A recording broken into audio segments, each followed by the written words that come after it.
జనరల్‌గా మన couple fertility ఎవాల్యుయేషన్‌కి వచ్చిన వాళ్ళలో షుగర్ అంటే డయాబెటిస్ యొక్క ఎఫెక్ట్ ఎలా ఉంటుంది అనే దాని గురించి మాట్లాడుకుందాం. జనరల్‌గా ఫర్టిలిటీ ఎవాల్యుయేషన్ వచ్చిన కపుల్‌లో ఎప్పుడు కూడా కామన్ టెస్ట్‌లో ఒక షుగర్ ఎవాల్యుయేషన్ కూడా ఉంటుంది. సో, ఎందువల్ల అంటే డయాబెటిస్ ఉన్న వాళ్ళలో అంటే హై షుగర్స్, బ్లడ్ షుగర్స్ ఉన్న వాళ్ళలో ఎలాగైతే అదర్ కిడ్నీ మీద గానీ, ఐ మీద గానీ ఇంకా అదర్ ఎఫెక్ట్స్ ఎలా ఉంటాయో అదే విధంగా లేడీస్‌లో గానీ, జెంట్స్‌లో కూడా ఫర్టిలిటీ మీద కూడా ఎఫెక్ట్ ఉంటుందన్నమాట. సో, ఇది ఎలా ఉంటుంది అని చూద్దాము. జనరల్‌గా మేల్‌లో సెమెన్ అనాలిసిస్ చేసినప్పుడు డయాబెటిస్ ఉన్న వాళ్ళలో అది అన్‌కంట్రోల్డ్ డయాబెటిస్ ఉన్న వాళ్ళలో ఎక్కువ శాతం మొటిలిటీ తగ్గుతుంది. దాంతో పాటు మార్ఫాలజీ అనేది కొంచెం ఎఫెక్ట్ అవ్వచ్చు. కౌంట్ కూడా తక్కువ ఉంటుంది. నెక్స్ట్ ఏంటంటే డిఎన్ఏ ఫ్రాగ్మెంటేషన్ అని అంటాం. సో, బాడీలో ఉన్న ఆక్సిడేటివ్ స్ట్రెస్ వల్ల డిఎన్ఏ ఫ్రాగ్మెంటేషన్ అనేది హై ఉంటుంది. ఒక్కొక్కసారి నార్మల్ సెమెన్ అనాలిసిస్ ఉన్నా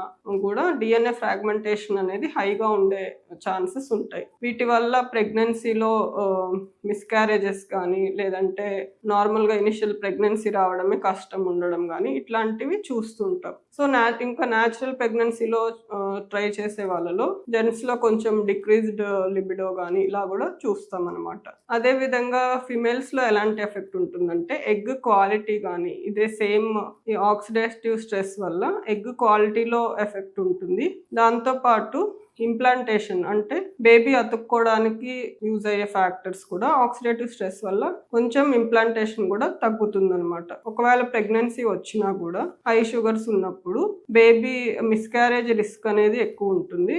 ప్లస్ మిస్‌క్యారేజ్‌తో పాటు బేబీ ఫామ్ అయిన బేబీలో కొంచెం అనామలీస్ అనేటివి ఎక్కువగా ఉండే అవకాశం ఉంటుంది. సో, న్యాచురల్ ఫర్టిలిటీ మీద ఎఫెక్ట్ కాకుండా అదే వాళ్ళు ఒక కపుల్ టెస్ట్ ట్యూబ్ బేబీకి అంటే ఐవీఎఫ్‌కి ప్రొసీడ్ అవ్వాలనుకుంటే మనం కొంచెం లిమిట్స్ అనేటివి పెట్టుకుంటాం. అందుకనే ఇనిషియల్‌గా ఎవాల్యుయేషన్ చేస్తామన్నమాట. షుగర్ కంట్రోల్‌లో ఉండాలి అన్నట్టు. ఒకవేళ ఫస్ట్ టైం డిటెక్ట్ చేస్తే గనక మనం ఒక ఎండోక్రైనాలజిస్ట్ దగ్గరికి కన్సల్ట్ చేపిస్తాము. ప్లస్ ఆప్టిమమ్ HbA1c లెవెల్స్ అనేటివి బిలో 7 ఉండేటట్టు చూసుకుంటాం. సో దట్ వాళ్ళు ఫర్దర్‌గా ట్రీట్మెంట్‌కి వెళ్ళినప్పుడు ఉన్న దాంట్లో బెటర్ రిజల్ట్స్ రావడానికి ఇది చాలా హెల్ప్ అవుతుందన్నమాట. అదేవిధంగా ఇనిషియల్‌గా కంట్రోల్ చేసుకోవడంతో పాటు రెగ్యులర్‌గా మానిటరింగ్ కూడా త్రూ అవుట్ ద ప్రాసెస్ కానీ చేసుకుంటూ ఉండడం వల్ల మన ఎఫెక్ట్స్ అనేటివి బెటర్‌గా ఉంటాయి. So, hope this video is informative for you. Thank you very much.